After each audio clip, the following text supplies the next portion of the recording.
बेहद की परम शांति बापूजी आज हमें अपने बच्चों की रिजल्ट बता रहे हैं, कौन से बच्चे किस जगह स्थित हैं अभी। तो सभी लोग अपना अपना रिजल्ट आज चेक करेंगे। तो बापूजी बोल रहे हैं कि हम सभी बच्चों के पुरुषार्थ की रिजल्ट चेक कर रहे थे। कौन? बापूजी बेहद के बाप, वो हम बच्चों के पुरुषार्थ की रिजल्ट चेक कर रहे थे। तो उन्होंने देखा कि बाप के कुछ बच्चे तो बाप की श्रीमत को 100% फॉलो कर रहे हैं और पुरुषार्थ भी पूरा है कि हम स्वयं के हर संकल्प को बाप को समर्पण कर बाप समान बन जाएं। तो बाप भी ऐसे बच्चों को देखकर खुश होता है और कहता है, क्या कहता है? वाह बच्चे वाह, इसी तरह उड़ते रहो। तो ये खुशखबरी बच्चों के लिए है, उन बच्चों के लिए जो 100% फॉलो कर रहे हैं।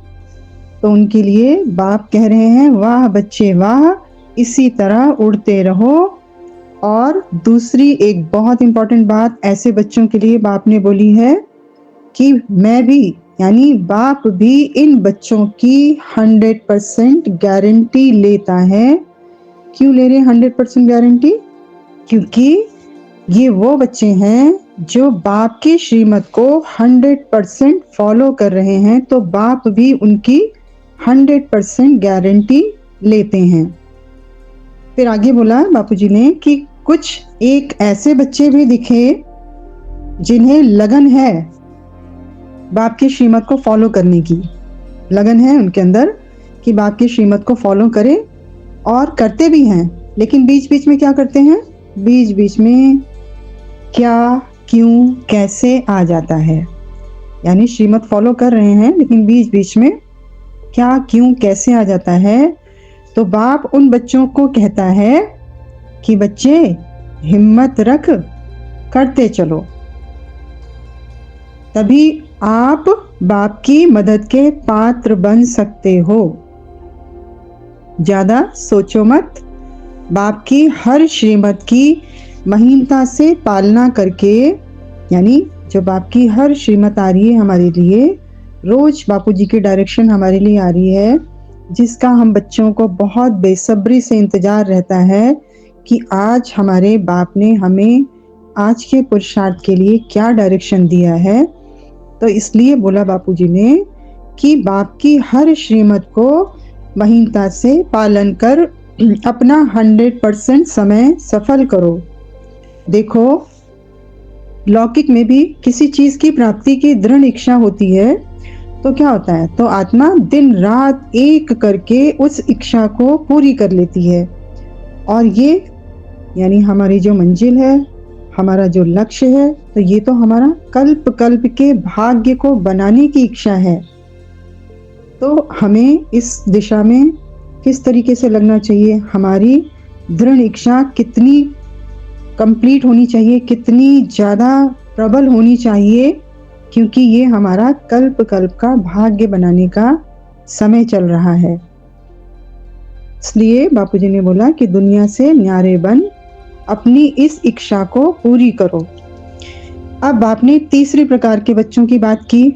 2 प्रकार के बता चुके, 2 प्रकार के बच्चे। पहले बच्चे वाह हैं, दूसरे बच्चों को थोड़ी समझानी दी है, और तीसरी प्रकार के बच्चों के बारे में अब बापूजी बात कर रहे हैं। वो हैं तीसरी तरह के बच्चे।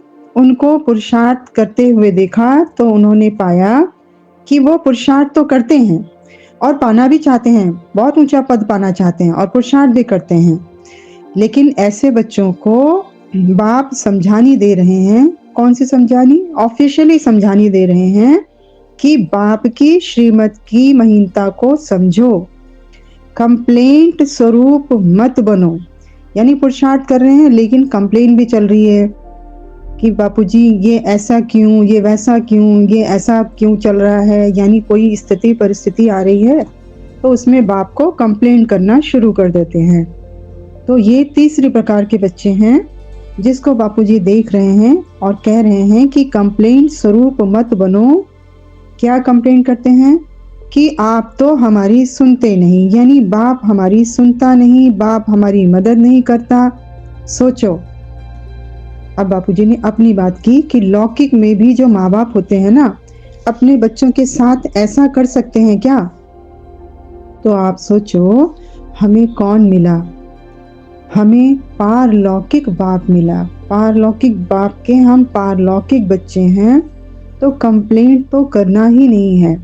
जब लौकिक दुनिया में ही ऐसा नहीं होता, तो पारलौकिक बाप हमें कैसे छोड़ देगा? बिना मदद के या बिना सुने हमें कैसे छोड़ देगा? तो ऐसी कंप्लेंट हमें नहीं करनी है, जो तीसरी प्रकार के बच्चे बताए बापूजी ने। लौकिक में भी माँ बाप का ध्यान सदा अपने कमजोर बच्चों पर होता है, यानी तीसरी प्रकार के बच्चों के लिए बापूजी ने बोला कि वो बच्चे थोड़ा कमजोर हैं पुरुषार्थ में, इसीलिए कंप्लेंट करते हैं ना, इसीलिए शिकायत करते हैं ना कि आप हमारी सुनते नहीं हो।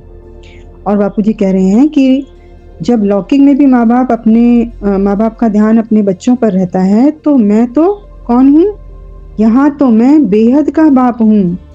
साथ ही भगवान भी, अर्थात प्यार के सागर के साथ साथ क्या है?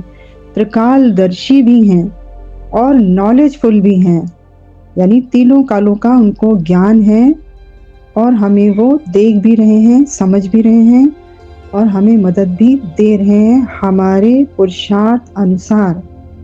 तो बाप ने अपने लिए कहा कि मैं त्रिकालदर्शी भी हूँ और नॉलेजफुल भी हूँ, और मुझे ये भी पता है कि किस तरह से प्रॉब्लम को सॉल्व करना है। यानी बच्चों के साथ कोई भी प्रॉब्लम आ रही है, यहाँ पे बात प्रॉब्लम की क्या हुई है कि बच्चों के साथ कोई भी प्रॉब्लम आ रही है तो उसको कैसे सॉल्व करना है, ये बाप को अच्छी तरह से पता है। इसलिए कंप्लेंट स्वरूप मत बनो। अभी तो बाप से, अपने भाग्य से और अन्य आत्माओं से कंप्लेंट है। कुछ आत्माएं कंप्लेंट करती हैं ना, उन्हीं के बारे में बापूजी ने बोला है। अभी तो आपको अपने भाग्य से कि मेरी तो किस्मत ही ऐसी है, या मुझे तो ऐसी ही आत्माएं मिली हैं, या मुझे तो परिवार ही ऐसा मिला है, तो इस तरीके की कंप्लेन जो बच्चे करते हैं, लास्ट में उन बच्चों के साथ क्या होगा? अंत में केवल अपने आप से ही कंप्लेंट होगी, और वो कंप्लेंट किस चीज का रूप बन जाएगी? पश्चाताप का भारी रूप होगा कि हमें क्या, हमारी लॉटरी लगने वाली थी, क्या हम करने वाले थे, किस लिए हमको भेजा गया और क्या हम कर रहे थे। तो अंत में सिर्फ अपने आप से कंप्लेंट होगी, जो बहुत बड़ा पश्चाताप का भारी रूप बन जाएगा। क्योंकि दूसरों की गलती तो फिर भी क्षमा की जा सकती है, लेकिन अपनी गलती, जब हमारे सामने हमारी गलती आती है और हम अपने ओरिजिनल स्वरूप में होते हैं, तो अपनी गलती, इतनी बड़ी गलती जिससे कि हम कल्प कल्प के भाग्य को कम कर देते हैं, तो स्वयं को हम कैसे माफ कर पाएंगे? सोचिए, सोचिए, समय को पहचानिए। इसलिए बापूजी ने बोला, समझदार बनो, बहादुर बनो, कंप्लेंट स्वरूप ना बनकर कंप्लीट स्वरूप बनो। कंप्लीट स्वरूप हमारा बेहद के बाप की क्रिएशन, उन्हीं के साथ इस धरा पर अवतरित हुई और पूरे मल्टीवर्स को, पूरे विश्व का परिवर्तन कर, पूरे मल्टीवर्स का परिवर्तन कर अपने बाप के साथ अपने घर जाना, यही कंप्लीट स्वरूप है। और कंप्लीट वही बन सकता है जिसे बाप पर 100% निश्चय है और जिसने शुरू से ही बाप की श्रीमत की पालना की है। बाप की श्रीमत, इस पुरानी दुनिया से मर जाओ, मेरा मेरा की बजाय तेरा तेरा हो जाए, न्यारे हो जाओ।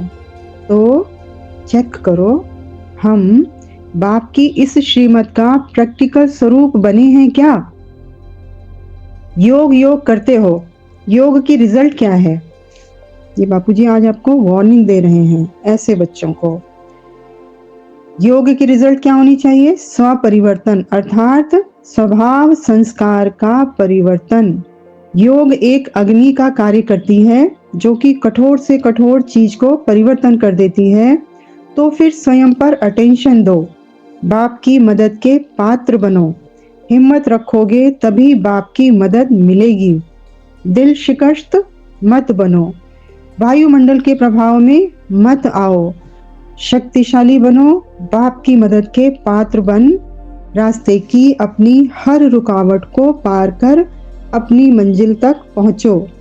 सारे हिसाब किताब आप बच्चों के स्वयं के ही बनाए हुए हैं, इसलिए चुकतू भी स्वयं को ही करने पड़ेंगे।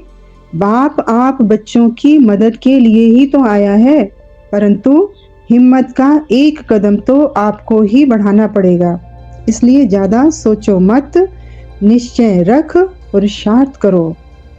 बाप तो शुरू से ही कह रहा है कि हल्के रहो, हल्के रहोगे तो परिस्थिति भी हल्की हो जाएगी। तो चेक करो हम कितने परसेंट बाप की श्रीमत की पालना कर रहे हैं। अपनी परसेंटेज को खुद ही चेक करें, कितने परसेंट।